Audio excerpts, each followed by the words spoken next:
Recordad que hoy es el último día de clase, así que tenemos que... No vamos a hacer todo lo que yo quería hacer este año tampoco, pero bueno, no importa. Tenemos que explicar un poco cómo va a ir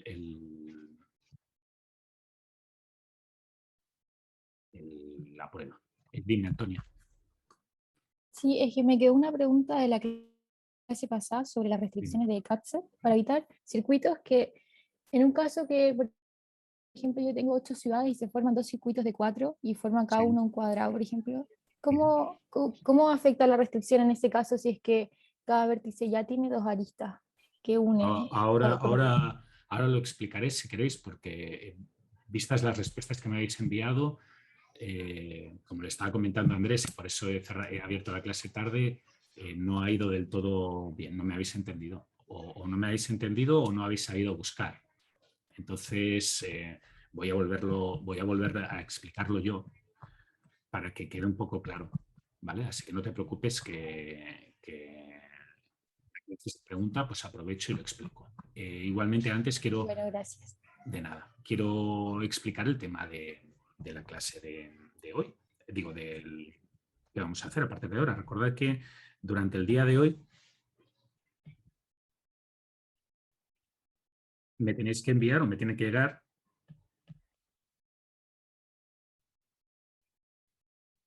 vuestros trabajos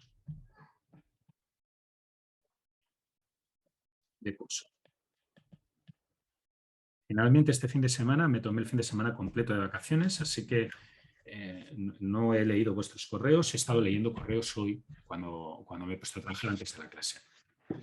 Así que no me ha dado tiempo. La gente que me lo envió antes no me ha dado tiempo de mirármelos. Sí que me ha dado tiempo. Los dos grupos que me pidieron feedback durante la semana pasada, pues sí que me dio tiempo de contestarles y enviarles el feedback y espero que lo hayan seguido para no tener el problema luego con las notas. El resto de grupos, pues lo veremos a lo largo de esta...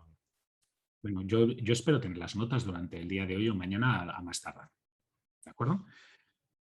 El lunes 30 tendremos el examen final. Empezaremos a las 8:30 de la mañana y acabaremos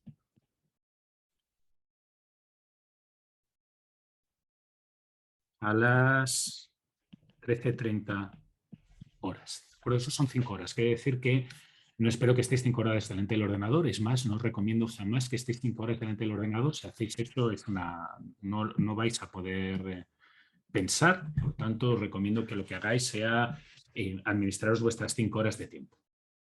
¿Sí? El sistema de puntuación, como expliqué el primer día, es que yo os subo un archivo con muchas preguntas.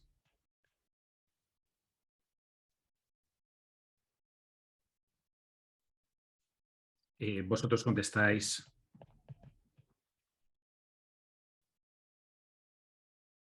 las que queréis.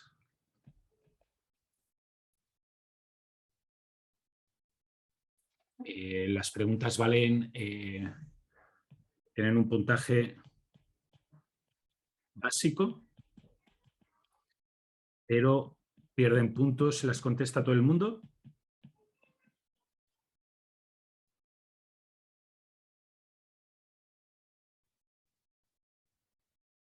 Son parecidas a las preguntas que os he hecho, a las optativas, algunas más fáciles, algunas más difíciles, algunas requieren programación, otras no, algunas requieren modelos matemáticos, otras no, algunas son verificar ciertas cosas, hay un poco de todo. ¿Sí? En un principio se supone que un alumno debería de contestar para sacar un 4, el equivalente a 10 puntos.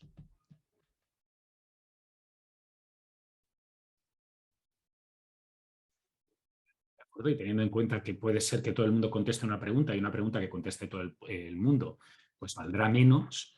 Pues yo, para no arriesgarme mucho, yo intentaría contestar el equivalente a entre 12 y 15 puntos. ¿De acuerdo? La idea de quitar puntos a las preguntas que contesta todo el mundo es para evitar que hagáis un examen como una de París. ¿De acuerdo? Si una pregunta la contestáis entre todos, pues no vale nada. Así de simple. Sois 12 en clase. Si veo un ejercicio que me lo presentáis los 12, ese ejercicio no, le daré una décima a repartir entre 12. O un punto a repartir entre 12, por tanto 0,08 lo que sea. Si solamente contestáis una pregunta a 2 o 3 personas o 4 personas, es comprensible que la hayáis contestado individualmente, pero si una misma pregunta la contesta todo el mundo, quiere decir que es sospechoso. Y si la contesta un 75% de la clase, quiere decir que es Vox Populi, no representa algo comparativo. Para sacar un 7, esto es equivalente a 25 puntos. Que podéis entender que esto de los 25 puntos, pues mira, por si acaso, y está por 30. ¿Sí? Estos puntos se pueden conseguir de muchas maneras, porque hay preguntas con dificultad 1, 2, 3, 4 y hasta 5. Y eso implica que otorgan un puntaje que es dificultad al cuadrado. Así que hay gente que puede sacar un 7 contestando una pregunta. Y hay gente que puede sacar un 7 contestando 25. Obviamente, las preguntas de un punto de dificultad 1 son preguntas que se pueden contestar en un párrafo o 2. Las preguntas de dificultad 5 son un programa que necesita desarrollarse. ¿Sí? La idea de esto no es reprobar a nadie, es que todo el mundo tenga alternativas para contestar o para ajustar su estrategia a aquello que le convenga. Y es lo que hay. Yo os sugiero que estudiéis y que variéis muchas cosas y que intentéis utilizar una estrategia inteligente para aprobar la prueba. Entonces, si tú no sabes programar o no sabéis programar, no os empecinéis en contestar una pregunta de 4 puntos o de 5 puntos. No vais a conseguir contestarla correctamente. ¿Sí? Por favor, no soy tonto. Y eso me sabe muy mal tenerlo que decir. Pero durante la semana pasada me he sentido insultado o maltratado por alguno de vosotros. Así que no pasa nada, no voy a hacer más comentarios sobre ello, pero no copiéis.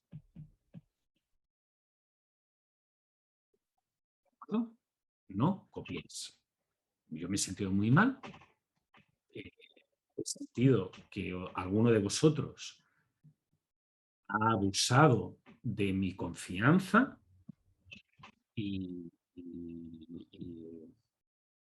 aparte, a mí no me importa que copiéis, pero si copiáis, tenéis que ser lo suficientemente inteligentes para que no os pillen. ¿De acuerdo?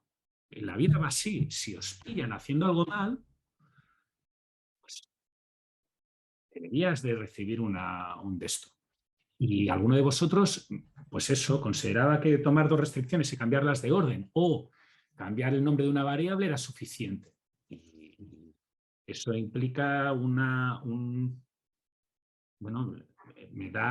me llevo una mala sensación de lo que creéis que es mi trabajo o de lo que creéis que yo dedico a mi trabajo. Sé que este semestre o este trimestre no he estado en el 100% de mis condiciones y Ansaldo y la gente que me ha tenido antes lo puede decir, que se nota que yo no estoy al 100%, pero todavía no estoy tan mal.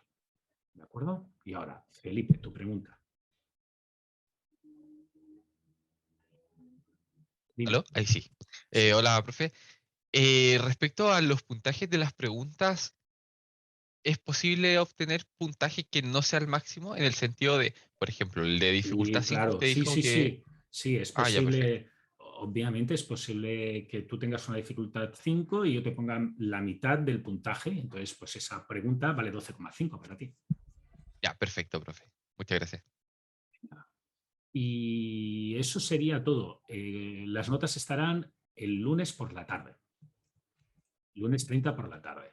Y si hay revisión, por favor, revisad. O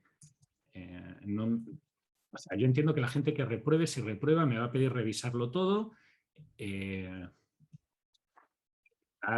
conscientes de que yo voy a estar fuera, por tanto va a haber deadline, va a haber retrasos.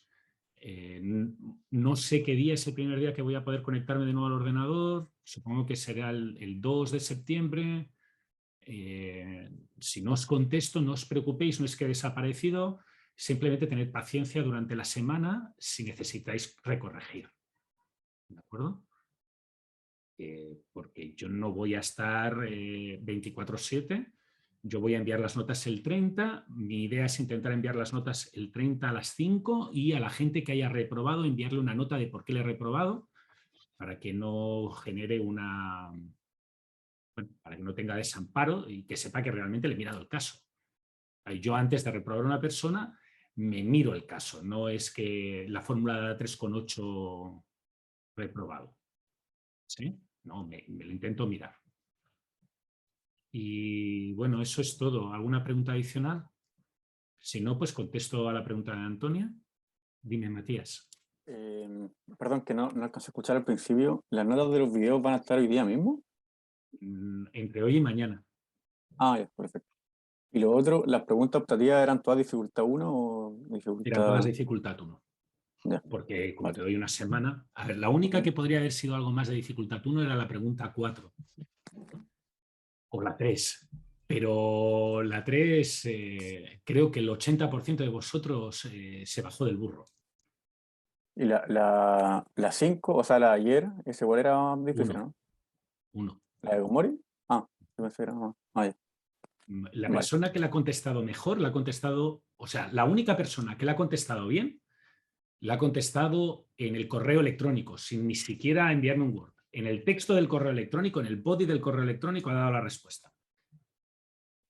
Ah, ya. ¿Por qué? Vale. Porque la mayoría de la gente que no la ha contestado en el body me ha explicado cosas, pero no me ha contestado la pregunta. ¿Vale? Que es importante. Vale. Más preguntas. O sea, no es que hay gente que me ha contestado cosas completamente distintas a lo que me tenía que contestar. Pero hay gente que me ha contestado Gomerijú, pero no me ha contestado lo que yo le pedía de Gomerijú. Me ha contestado otras cosas. Y eso es importante porque si yo te pregunto sobre un punto concreto, tú no me tienes que explicar. O sea, es como si yo te preguntara ¿qué tal Barcelona? Y entonces tú me dices, España es un país de 500.000 de hectáreas dividido en 17 comunidades autónomas, de las cuales una es Cataluña, donde Barcelona está.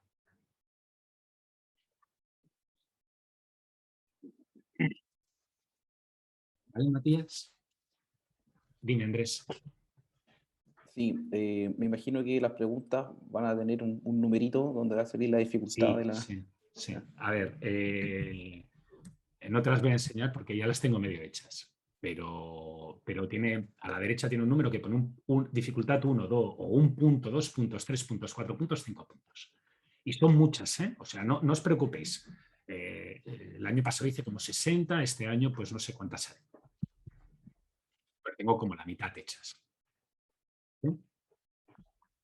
Muy bien, vamos al tema de Gomorijú para contestar a Antonio e intentar explicarlo un poco mejor. Si os acordáis, en el TSP lo que tenemos es... espera, como lo estoy haciendo con aristas, una función de minimizar costo.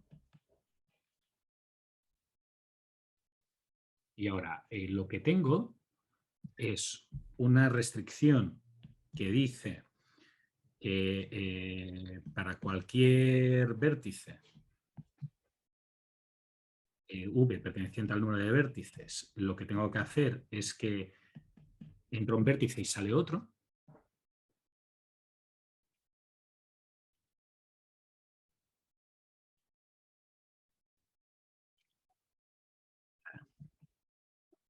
Esto lo voy a apuntar sin la notación matemática porque ahora no me acuerdo y no quiero liarla. O sea, básicamente esto lo que dice es que cada vértice tiene que llegar y salir.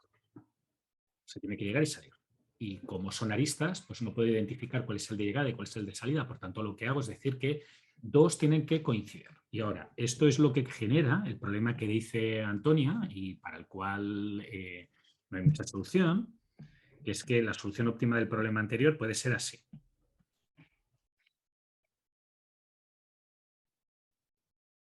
¿Sí? Y este problema, esta solución es óptima para este problema,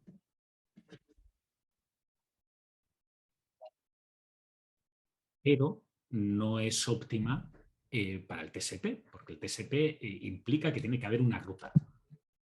¿Sí? Por eso, el método que se tiene que aplicar es que hay que añadir una restricción adicional que en el caso del modelo que yo os había pedido se llama Catch-Set Inequality.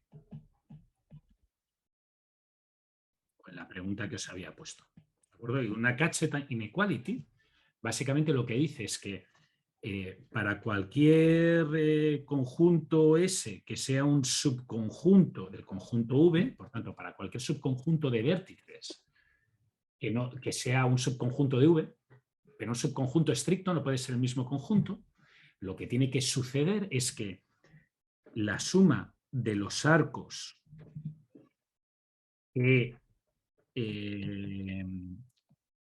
un vértice forma parte de V y otro forma parte, un vértice forma parte de S, porque todos forman parte de V, y el otro forma parte de V eliminando S, o sea, lo que no es V, esa suma tiene que ser mayor o igual que 2. Siempre. ¿Vale? Entonces, vamos a intentar explicar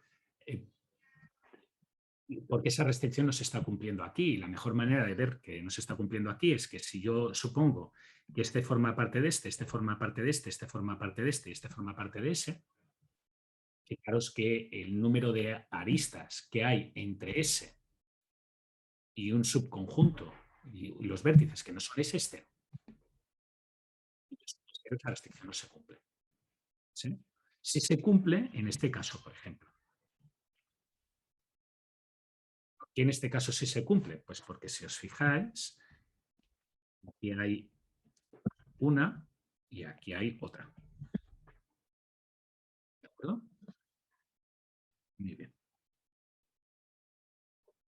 Ahora, ¿puede ser que se cumpla con más de dos? Sí, por ejemplo, si yo ahora digo que este vértice también forma parte de S, del grupo S, y fijaros que aquí lo que estoy diciendo es para cualquier subconjunto de S, para todos.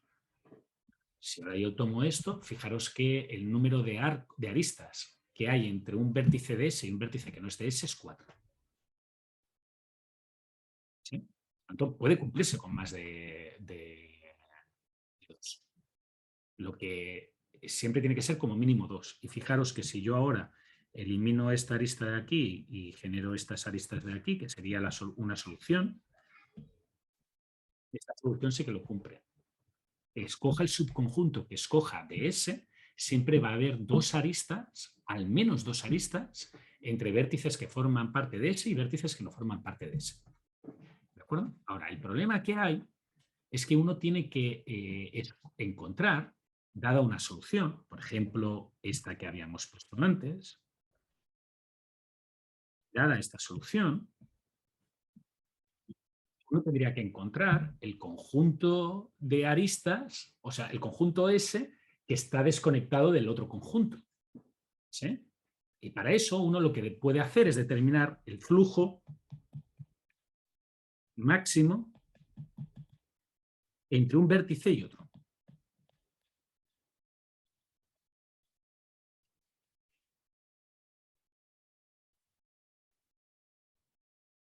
¿De acuerdo? Entonces, si este vértice es alfa, este vértice es omega, se supone que las aristas tienen capacidad 1.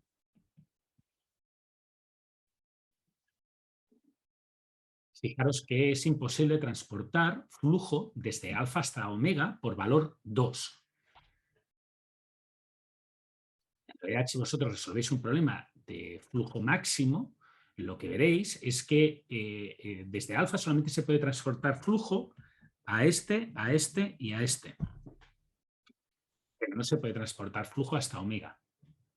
Por tanto, lo que ha detectado es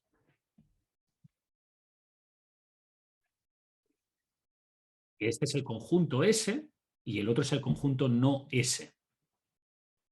Y por tanto, yo puedo trazar un problema, puedo poner una restricción de este estilo, en la cual lo que haga sea apuntar todas las aristas que van de un vértice en S a un vértice no S y decir que todas tienen que sumar al menos 2. ¿Sí? Vale. La gracia que tiene el algoritmo de Gomori-Hu es que hace flujo entre cualquier pareja de vértices a la vez. Por tanto, hace flujo entre todos los alfas y todos los omegas a la vez, considerando que todos los vértices son alfa y que todos los vértices son omega. ¿Sí? Y esa es la gracia, porque tú en realidad aquí no tienes ningún alfa ni ningún omega. La gracia que tiene Gomori-Hu es que te los calcula como si todos fueran alfa, como si todos fueran omega, y eso es bendición bendita. ¿De acuerdo? Porque los resuelves todos de una tirada. Ahora, una vez ya tienes todo eso resuelto,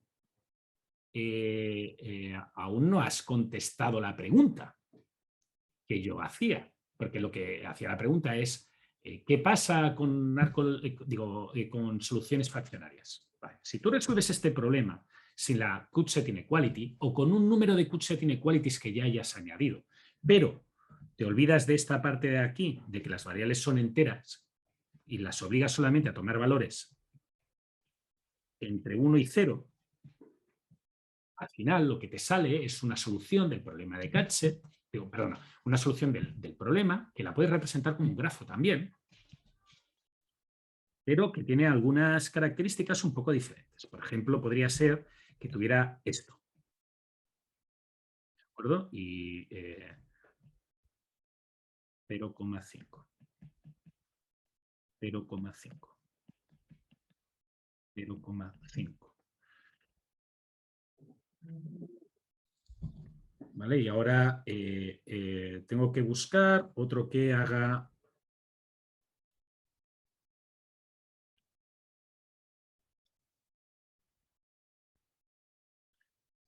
uno de estos vértices aquí, este.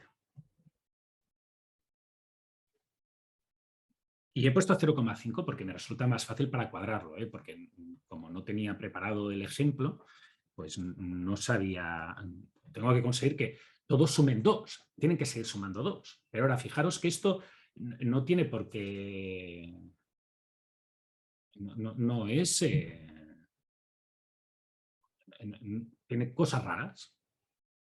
¿Sí? Es factible a esta solución, al modelo, pero como tiene variables 0,5 no se puede saber bien lo que sucede. ¿Sí? Pues ahora, si vosotros cogéis Gomori-Hu y aplicáis los valores de la solución con estos arcos, con estos valores en los arcos, y resolvéis de nuevo los problemas de flujo máximo entre todos los vértices como alfa y todos los vértices como omega, Gomori-Hu continúa funcionando, a pesar de que los arcos no tengan valor 1.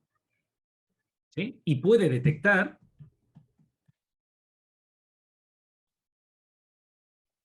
subconjuntos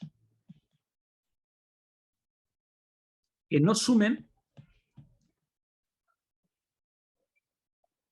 2 de salida. ¿De acuerdo? En este caso concreto, yo no veo ninguno a ojo, pero eso que yo no vea ninguno a ojo no significa que no exista, significa que yo no lo veo. ¿De acuerdo?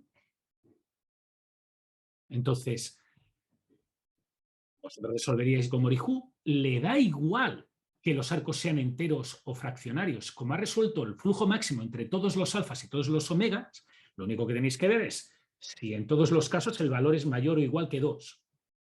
Y en el caso en que no sea mayor o igual que 2, tenéis que hacer exactamente la misma restricción. Exactamente la misma. Las mismas variables que tienen asociadas a arcos entre un subconjunto de vértices S y un subconjunto de vértices no S, esos los añades y les pones la restricción que hemos marcado aquí en azul. Aunque la solución sea fraccionaria. ¿Sí? Y eso es una ventaja. Porque el hecho de que no tener que esperar a que la solución sea entera implica que vas a encontrar más restricciones de estas que inicialmente tu modelo no tenía en cuenta, pero que eran necesarias para evitar esos circuitos. ¿De acuerdo? Muy bien. Recapitulo. Gomori-Hu resuelve flujos. La cat-set inequality se puede interpretar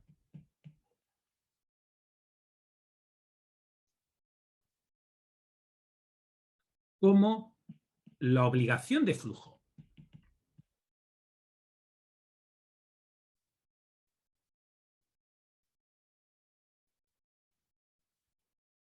La solución del TSP se puede interpretar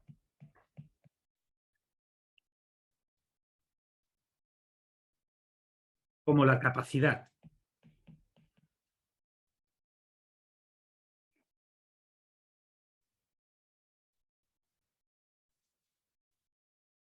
y eso es irrelevante que sea entera o no.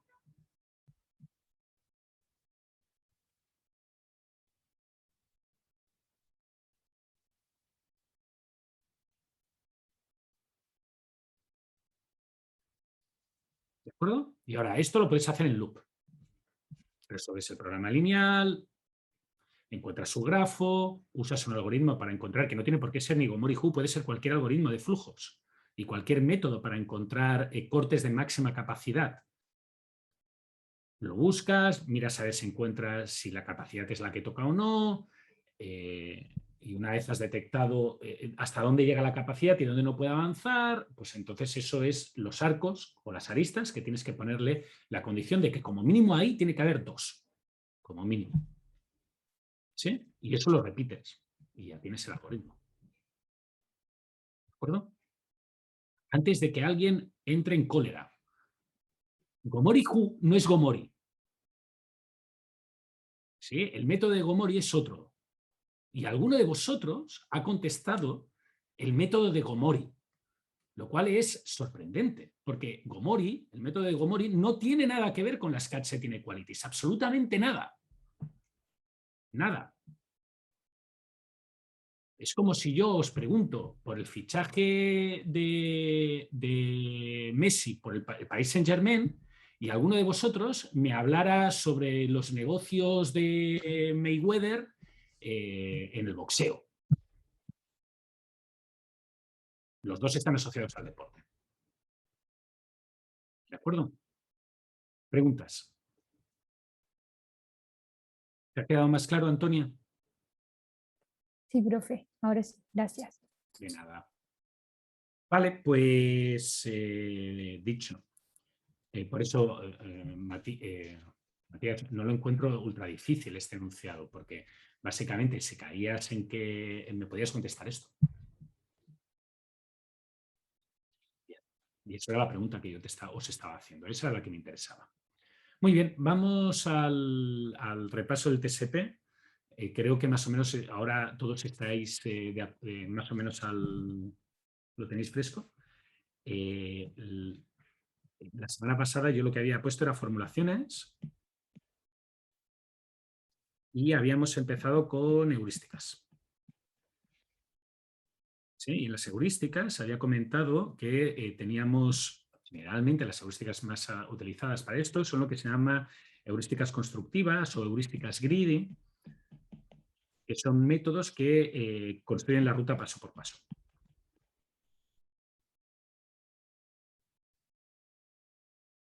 Y la heurística típica, hay otras, pero la heurística típica que se usa para este tipo de problemas es lo que se llama la de vecino más próximo.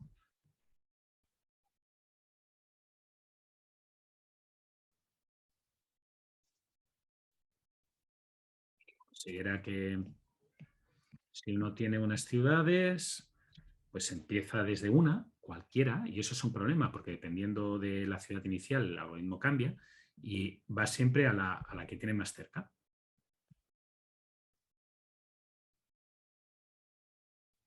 De las no visitadas. ¿De acuerdo?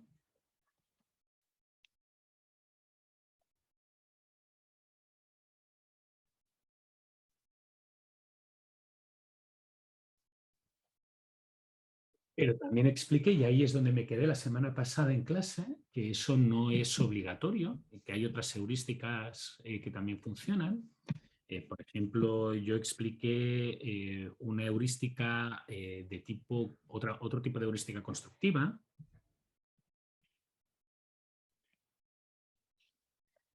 que ordenaba los arcos o las aristas por coste y las añadía mientras no se generaran circuitos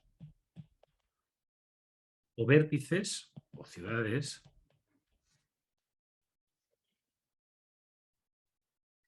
de cardinalidad errónea. O sea, si cada vértice le tienen que dar dos aristas o dos arcos, pues un vértice de cardinalidad errónea es uno en el cual, perdonad que parezca que esté mareando la pantalla, pero es que no sabía qué era lo mejor ahora. Era uno en el cual lo que hacías era tener tres. Si tiene tres, pues eso es cardinalidad errónea. ¿Vale? Entonces ahora aquí, fijaros que no hay vértice inicial, todos los vértices son iniciales, se pueden escoger arcos de ellos, y lo que se haría sería buscar el más cercano.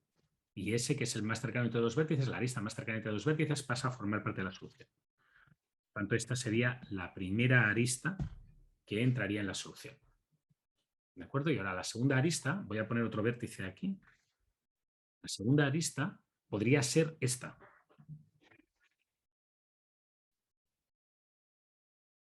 ¿Sí? El objetivo en el fondo es evitar siempre que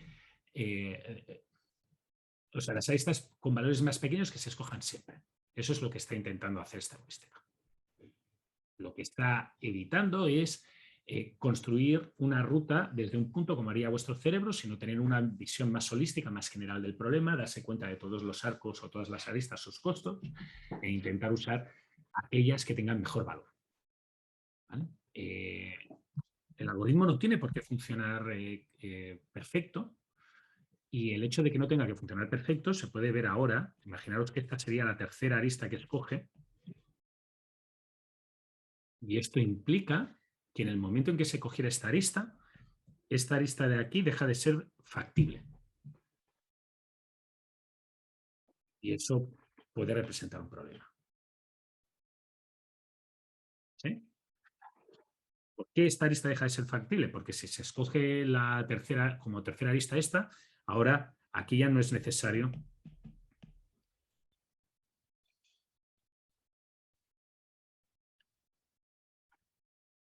este vértice, no tiene que haber más aristas, y también se vuelve ilegal esta arista.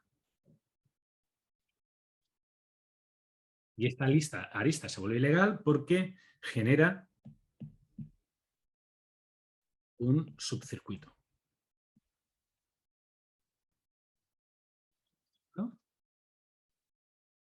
Estas son las dos ideas del problema.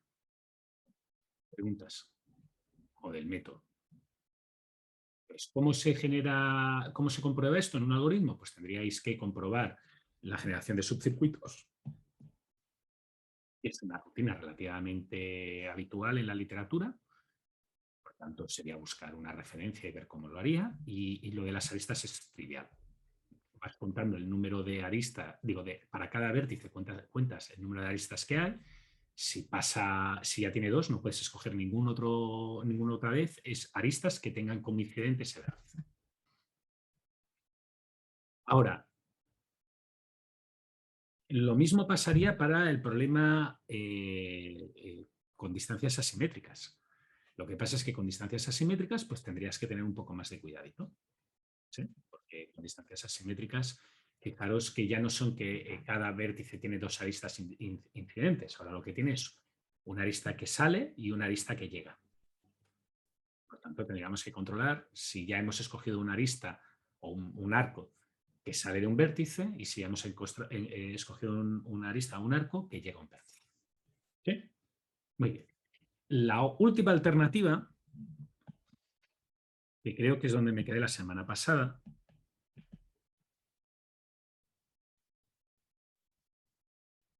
y esta es la recomendada para el caso asimétrico,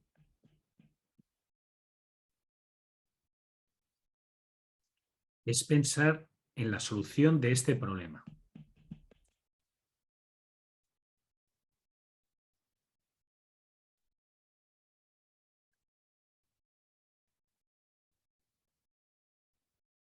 De acuerdo, este problema es muy rápido de resolver, muy rápido. Yo he resuelto problemas de millones de variables con esta estructura en segundos.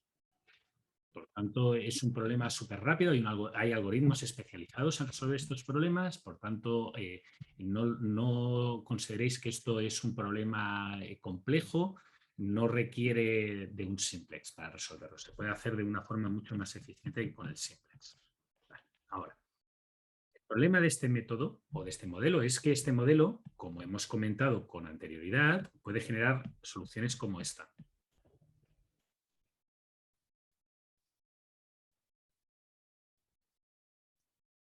¿Sí? Entonces, la heurística que se propone es la siguiente.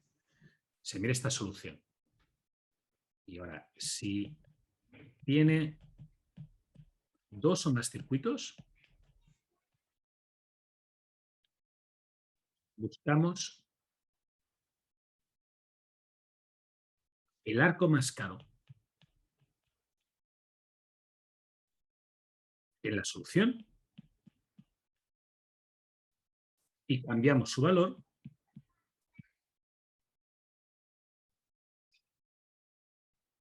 a infinito. ¿Vale? No tiene por qué ser infinito. Entendedme que el infinito es computacionalmente nos daría problemas, simplemente lo ponéis en un valor muy alto. Entonces, ¿qué pasa cuando ponéis un arco en un valor extremadamente alto? Pues que os vais a este modelo matemático y no lo va a querer. No va a querer usar ese arco. Por tanto, fijaros que el algoritmo lo que va a suceder es que resuelve modelo de asignación. Si la función es válida,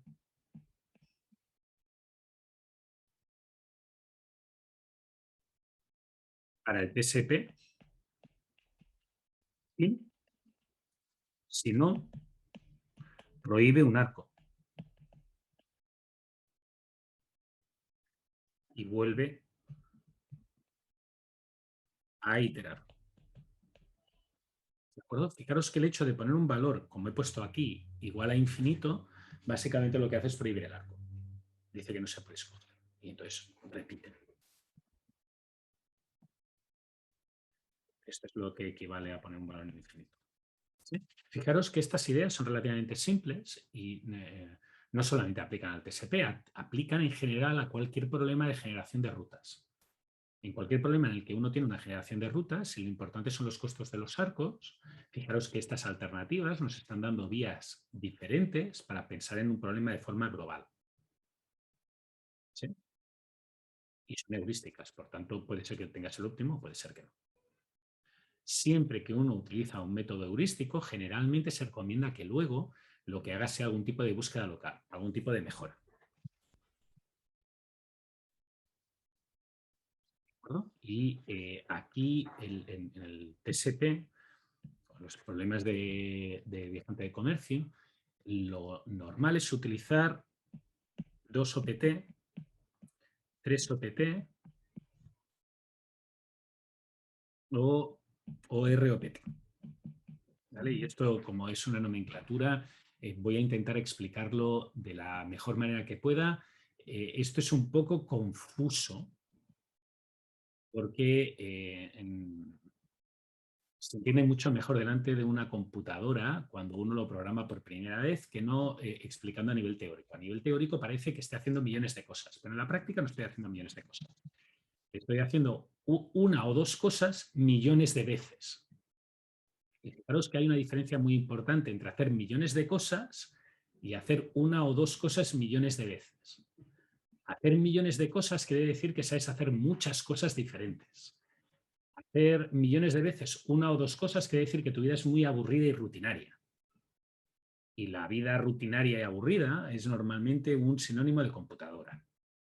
Por tanto, nadie hace búsqueda local a mano. Todo el mundo que hace búsqueda local lo hace a través de una computadora. ¿Sí? Es la computadora quien lo hace. Ahora, plantearos una solución de este problema. Una solución de este problema es esto.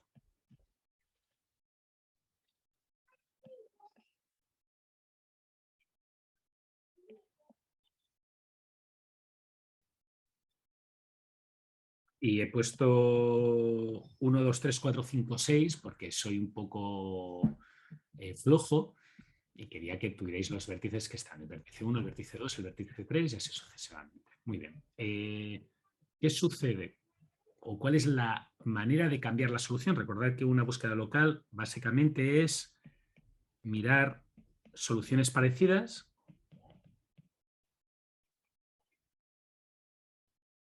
y quedarse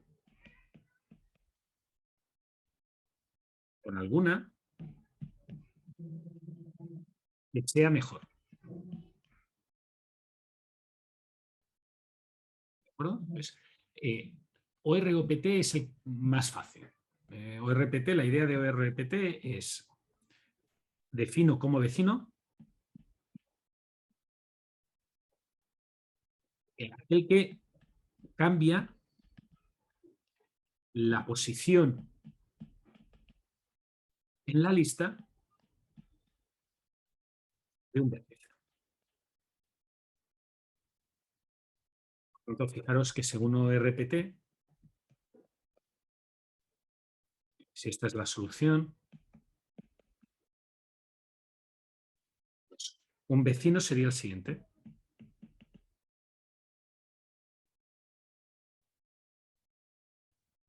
Y otro vecino pues sería este, por ejemplo. Y otro vecino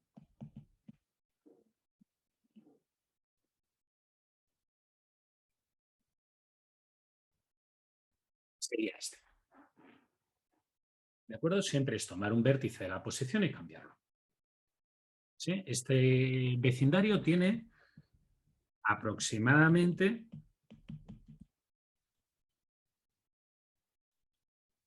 n al cuadrado soluciones vecinas.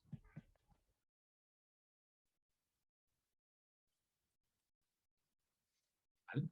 Y ahora, lo único que tendríais que hacer es, a partir de una solución, generar ese n cuadrado soluciones alternativas, evaluarlas, quedaros con la mejor, o ir construyendo una a una ese n cuadrado soluciones vecinas. En el momento en que encuentres una que es mejor, cambiar la solución y repetir el proceso hasta que esté en una solución cuyas vecinas, todas, absolutamente todas sus vecinas, son peores que esa solución que yo he hecho, que yo tengo. Y a eso se le llama óptimo local y es lo que devolvería un algoritmo de búsqueda local. ¿Sí? ¿Dudas? ¿No? Fijaros que la idea básica aquí es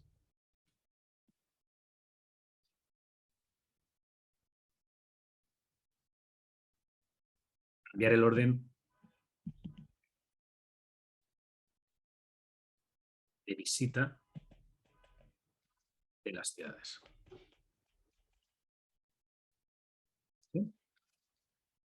Ahora bien, ¿esta idea básica es buena o es mala? Y la respuesta es que es una idea no muy adecuada. Y eso es algo que es el motivo por el cual conviene hablar de este tipo de procedimientos, incluso el último día de clase, como aquel que dice, en un problema que en teoría la mayoría de vosotros ya ha visto en algún momento y que para el cual cree tener algoritmos más o menos decentes, porque en algún momento los ha visto. Pensad en cómo es la solución de este problema. Y para pensar cómo es la solución de este problema, lo mejor es irse al modelo matemático.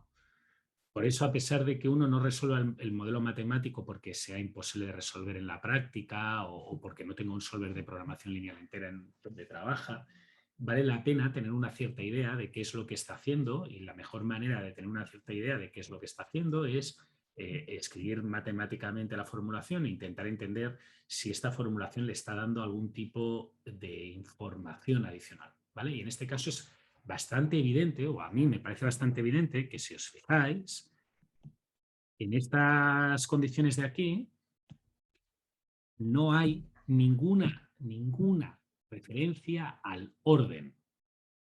¿Sí? Aquí lo único que hay es referencias.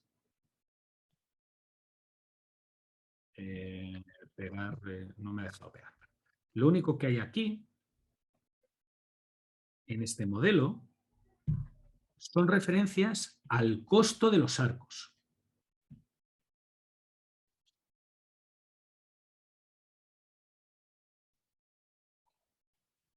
Y a la selección de un arco o no.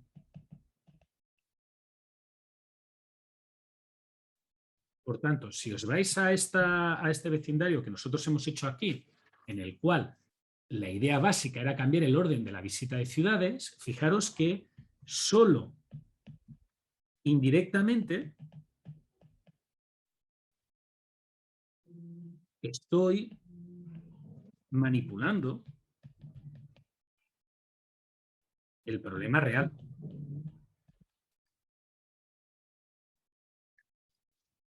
Bueno, mi problema real es escoger arcos. Cambiando el orden de visita de una ciudad, no estoy escogiendo arcos. Indirectamente cambio los arcos, obvio, porque si cambio el orden, cambio qué ciudades visito y cambio las carreteras que voy a usar. Pero es una manipulación indirecta, no es una manipulación directa. Para que os hagáis una idea, suponeros el siguiente problema muy tonto.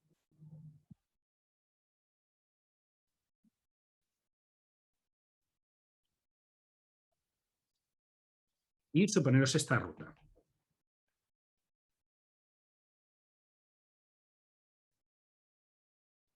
Sí, y ahora vamos a cambiar el orden de la ciudad 2 para que en vez de visitarse entre 1 y 3, se visite entre 4 y 5.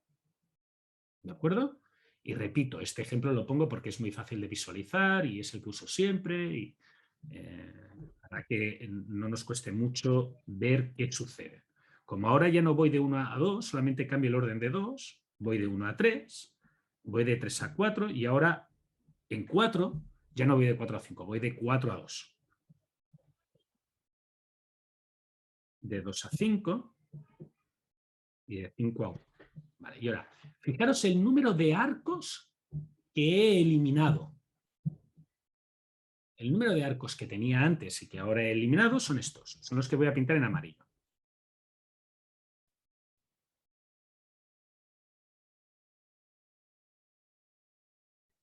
Estos ya no están. Y ahora, ¿cuántos arcos he añadido? Pues el número de arcos que he añadido son los que ahora voy a pintar en lila. 1, 2, 3. ¿Sí? Por tanto, fijaros que manipular el orden implica cambiar 3 arcos. ¿Es lo mejor que se puede hacer?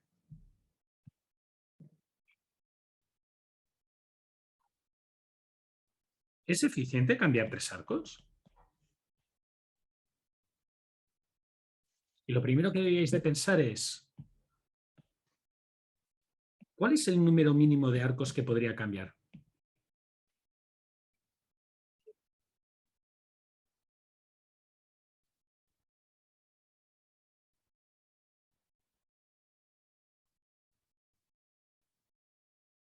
Recordad que en el fondo lo que estamos mirando son soluciones cercanas, ¿no?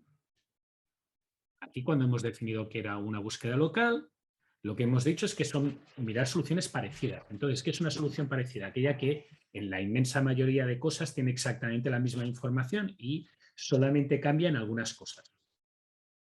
Y idealmente ese cambio debería de ser un cambio que variara lo mínimo posible la solución. ¿De acuerdo? Entonces, ¿cuál es el cambio mínimo que se puede hacer? Para ver cuál es el cambio mínimo que se puede hacer, uno tendría que plantearse qué es lo que tendríamos que cambiar en la función objetivo. Pues, ¿qué tenemos que cambiar en la función objetivo? Tenemos que cambiar arcos.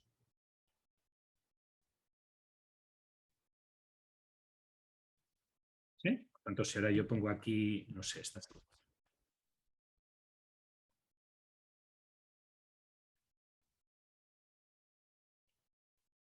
¿Cuál es el número mínimo de arcos que podríamos cambiar?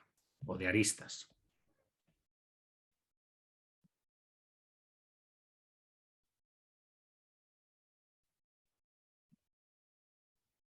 ¿Cuál es el número mínimo? ¿Podríamos cambiar una?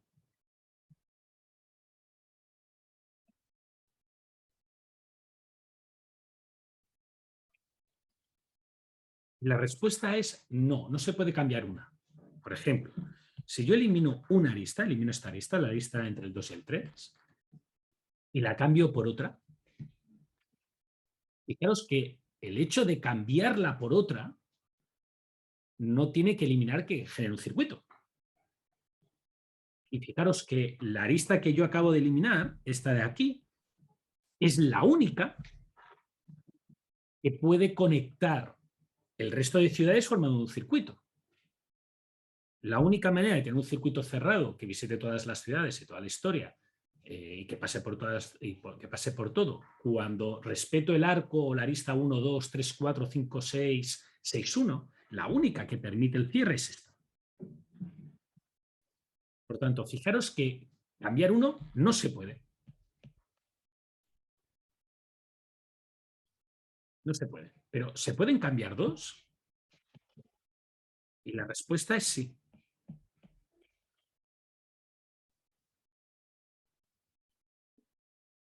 La respuesta es sí.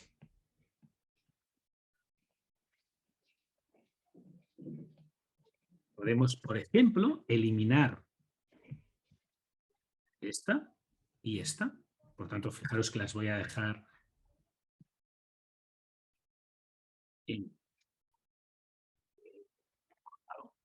Y añadir esta y esta. Y ahora fijaros que después de eliminar esas dos aristas y de añadir otras dos aristas, volvemos a tener un circuito. Un circuito que hace 1, 2, 4, 3, 5, 6. ¿De acuerdo? Antes, 1, 2, 3, 4, 5, 6. Ahora, el vecino, 1, 2, 4, 3, 5, 6. ¿De acuerdo? Y fijaros que el cambio que hemos realizado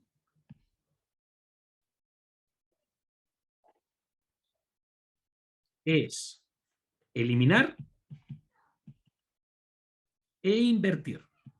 Hemos hecho dos cosas en realidad. O sea, si os fijáis a cámara lenta, lo primero que he hecho es eliminar dos aristas que son la 2 y la 3 y la 4 y la 5.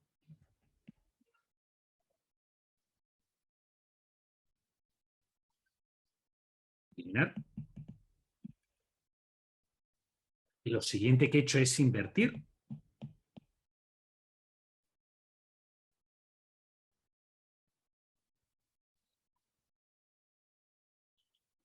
¿Vale? Fijaros que 1, 2, 4, perdonad que a veces me olvido que yo puedo marcar con mis dedos lo que veis en el iPad, pero eso no implica que vosotros lo veáis, simplemente que yo lo veo. 1, 2, 4, 3, ¿vale? 1, 2, 4, 3 y ahora recuperar o añadir los dos arcos. 1, 2, 4, 3, 5, 6. ¿Vale? Por tanto, fijaros que en el fondo este método es un poco más complejo.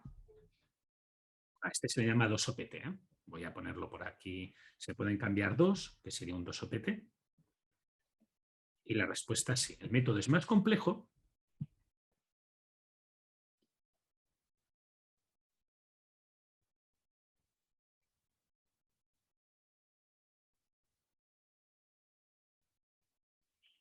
Y en eso no tengo dudas, es más complejo que el otro método. Pero define mejor qué significa cercano.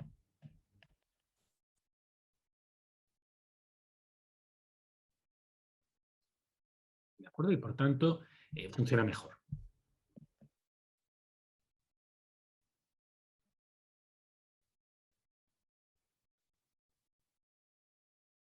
¿Sí? Repito, no quiere decir que el método que yo defino como OROPT, que consiste en mover un elemento, una ciudad en el orden, sea negativo. Simplemente significa que, o lo que estoy intentando insistir es que se ha diseñado sin tener en cuenta la particularidad concreta del problema. Y como no tiene en cuenta la particularidad concreta del problema y no puede trabajar con él, lo normal o lo que sucede es que se pierde cosas. ¿Sí? Y esas cosas que se pierden es lo que una búsqueda local que realmente trate sobre los componentes mínimos que tiene el problema funcionará mejor. Y esos componentes mínimos que tiene el problema en este caso son las aristas. Entonces lo que hace es eliminar dos aristas, que es lo mínimo que se puede eliminar, porque no puede eliminar una, y poner otras dos aristas que reconstruyan el camino. Y eso, al trabajar mejor sobre cómo funciona el problema y sobre la estructura real del problema, que es los costos asociados a las aristas, hace que el método mejore en calidad y obtenga mejor solución. ¿No? ¿Preguntas? ¿No? Vale. Si uno quiere hacer vecindarios que cambien más aristas, esos vecindarios que cambian más aristas son lo que hemos puesto aquí como 2OPT, dos aristas. Las aristas pues sería 3OPT, tres aristas. Y así sucesivamente, 4OPT, 5OPT, 6OPT. ¿Vale? Generalmente para el viajante de comercio se considera que con 5OPT es suficiente para encontrar el óptimo en condiciones normales. Quiero insistir, para acabar antes del descanso, que el 3OPT, que es cambiar tres aristas, no es el primer procedimiento que hemos visto.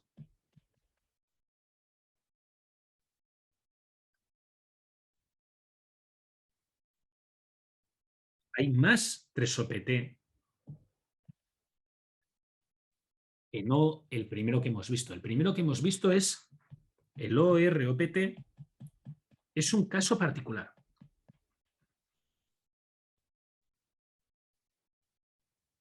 ¿Qué quiere decir que es un caso particular? Quiere decir que todos los OROPT son tres intercambios, pero no todos los tres intercambios son OROPT. Por ejemplo,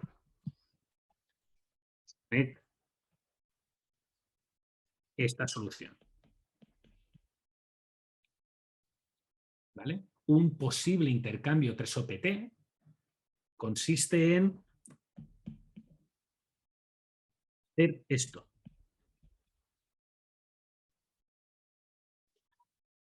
¿De acuerdo? Por tanto, fijaros que lo que he eliminado son el arco que había aquí, este arco de aquí ya no estará, el arco que había entre el 5, entre el 6 y el 5. Esto es lo que he movido. Esta parte de aquí es la que he trasladado aquí. ¿Sí? Y al hacer ese traslado también he tenido que romper este arco de aquí. ¿Sí? Por tanto, he eliminado 3 arcos y he añadido 3. Fijaros que no he desplazado una única ciudad, que era el caso del ORPT. Aquí he desplazado varias ciudades a la vez.